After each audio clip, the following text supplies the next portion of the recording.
Alright everyone, welcome back to the channel. Today we're going to talk some of the breaking news that's come out the past few hours. I did want to touch on Tszyu as well. I've been seeing this reoccurring tweet. Now, I was trying to work out whether it was real or not. From what I can gauge, it was real, but it has been deleted, so I can't actually find it on his X account. But I do find what I'm seeing a little bit classless, and I actually find it quite disrespectful. I don't know what the personal beef is there, but we're going to get into that. Let's start with some of the news though. Lewis Crocker, he's going to rematch Paddy Donovan for the vacant IBF welterweight title on September 13th at Windsor Park. That's the stadium in Belfast.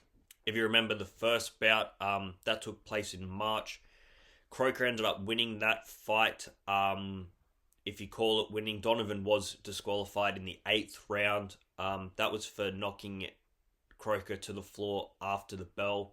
I mean, in my opinion, he had no real excuse for hitting him that late. Like, the bell went, and it was a decent amount of time. Like, he loaded that last shot up and hit him with it, starting and finishing well after the bell. So I do think Crocker deserved the win in that. I think it was a stupid mistake from Donovan, because Donovan was definitely ahead at that point in the fight. I know the crowd was loud. I know it was a messy fight, but it was just a bad shot. I don't know even how to describe it. It was just wasn't very professional. It wasn't very sportsmanlike, in my opinion. But hey, we're gonna see the rematch, and this time it's for a world title. That IBF belt being freed up. All right, this is a rumor I saw this morning. Ryan Garcia versus Jack Catterall is reportedly being negotiated to take place in December on a Riyadh card, possibly headlined by Anthony Joshua. I mean, there's a bit to unpack there. There's the AJ headlining, but I want to talk on that Ryan Garcia versus Jack Catterall fight. I think that would be a very good fight to make. I think it's a very tough fight for Ryan Garcia to try and build his momentum back. I'd be surprised if Ryan Garcia took that fight, because I think it's really difficult. I think Jack Catterall's very, very good. And Ryan Garcia coming into that fight, he's going to be coming into that on not much momentum, not only because of the Rolly fight, but the 12 months before the Rolly fight, and now the time since the Rolly fight with that need for surgery on his wrists. I think I'd be impressed if I saw Ryan Garcia take it, but I don't see him taking it. I mean, if it's on a Riyadh card and he's being paid very, very well, maybe. But I think it's a really risky fight for Ryan Garcia with not a whole lot of reward. You lose back to back to Rolly Romero and then Jack Catterall, and those being your only fights in sort of a space of 2 years. Especially because that Devin Haney one doesn't count. I mean, we're not looking at a great set of results. You almost want Ryan Garcia to have almost a gimme fight before taking a fight with Jack Catterall, just to get back on winning ways. Bam Rodriguez, he apparently accepted a fight with Junto Nakatani, but it was passed on by Junto's team, leading to the Martinez matchup instead. I'd assume Bam would have gone up to Nakatani's weight, but either way, Nakatani, he's waiting for the man himself, Inoue. Inoue's got Akhmadaliev to deal with, but you can see Junto's waiting for that Japanese super fight, and you can't blame him. That is an amazing fight to take. And you're not going to put that fight in jeopardy by fighting a killer like Bam Rodriguez. You're just not going to. There's no reason to. Floyd Mayweather, he's been rumored to be helping coach Bud Crawford for the Canelo fight. Obviously, Floyd Mayweather has his experience. He has his experience with Canelo Alvarez, and he can bring nothing but good things, I think, to Bud Crawford, both tactically, but also just how great a fighter Floyd Mayweather was. It's a good person to be having in your corner, especially in sort of a assistant to the coach role.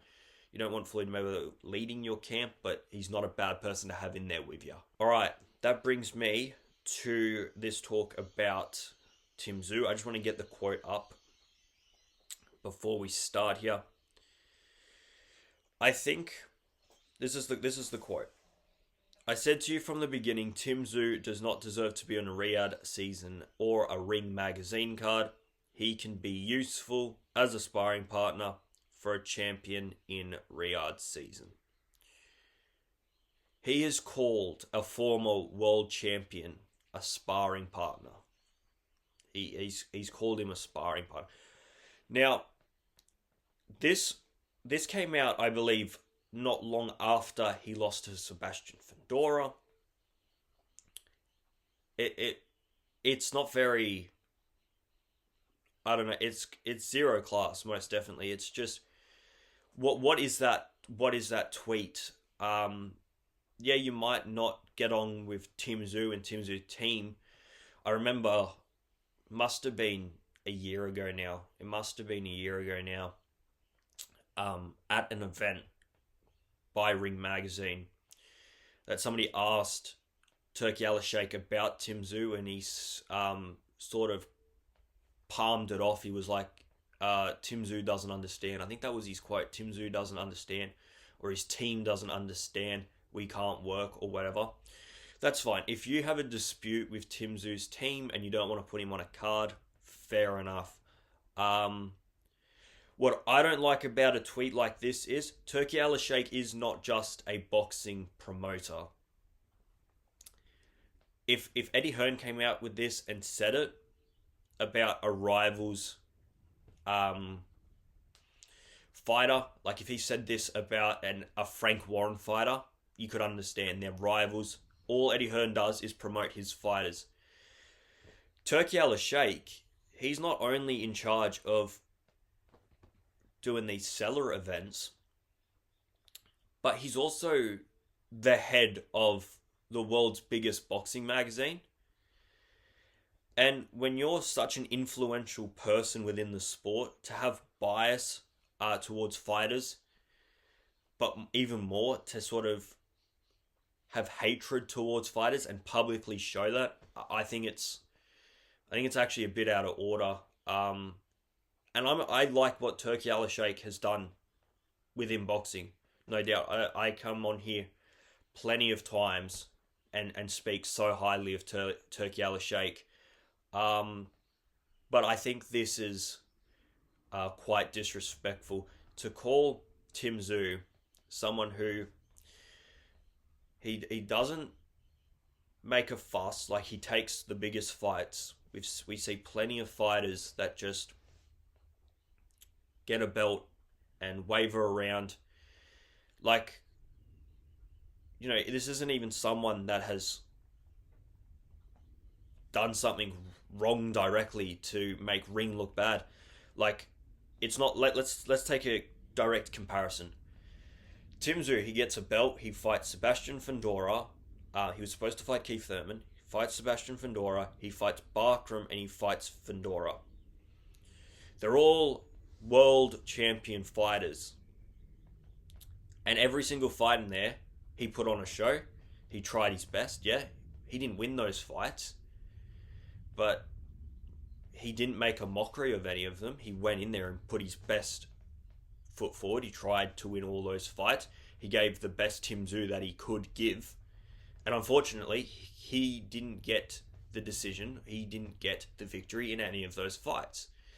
You then directly compare that to someone that did have a belt, let's say William Skull, who came in, danced around for 12 rounds, made a mockery of that Canelo event. Like, that pissed a lot of people off, that event.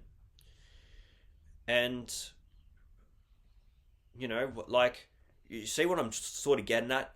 I don't understand this tweet to call a fighter, right? Let's not forget, Turki Al-Sheikh is not a fighter, all right? I don't see why he can come in there and disrespect Tim Tszyu, right? We can all have our opinions on him, but you're the head of Ring Magazine and you're coming out and you're saying this guy is no better than a sparring partner. He's a world champion. He's beaten world champions, right? I don't get it. Whatever that beef is needs to go. He rescinded the tweet quite quickly by the looks of it, but you post that out online and you're not escaping it. I think it's I think it's very disrespectful. I'd love to hear what you guys think of that. Because we've seen now a few instances of bias and favoritism and almost personal emotion come into it with Turki Al-Sheikh. Which is fine, right? It's fine to have those preferences, but to make them public when you're such a leading and predominant figure within the sport, I think's not a great look. I just, there's something about it that makes it look really bad. When you've got, let's take for instance like a Hamza Shiraz and even Shakur Stevenson going into that weekend of boxing. Now that was a major event. All those fighters are very, very good fighters. Each of them were making a lot of money. And you come out like a week or a week and a half before, I don't have the direct quotes, but I did talk about it in one of these videos, that you hope Hamza Shiraz and Shakur Stevenson win. I can't remember whether he said he hopes they win because of personal reasons or he hopes they win because he has stuff lined up for him. But either way, don't come out and say that when you're the matchmaker. It looks bad. I mean, it's hard to give a direct sort of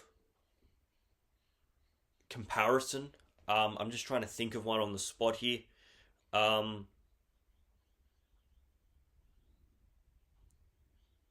Like, let's say you're the head of FIFA, or you're the head of giving the Ballon d'Or out, and you say, I really hope Messi wins the World Cup instead of Ronaldo.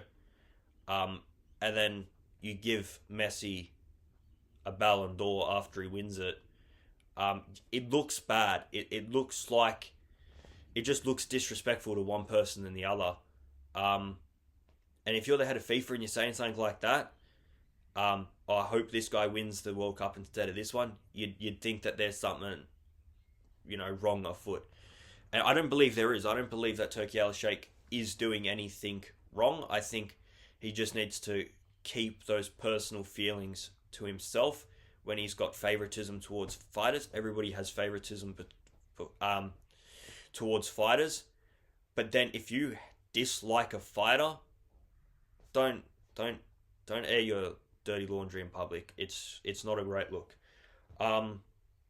Unfortunate way to end this video on a bit of a sour note, but I think it needs to be talked about because I'll come on here and praise Turki for everything good that he does, but I also think that we need to speak when he goes out of line like I think he did here. Leave your thoughts in the comments below about everything we spoke about today. Like, subscribe if you are new. We're trying to get to 100 subscribers. And then we'll be pushing on to 500, 1,000, so on and so forth. It's been good. The engagement on the channel has been great. I love seeing you guys in the comment section as well. So keep engaging in this community. And I'm out of here, guys. See ya.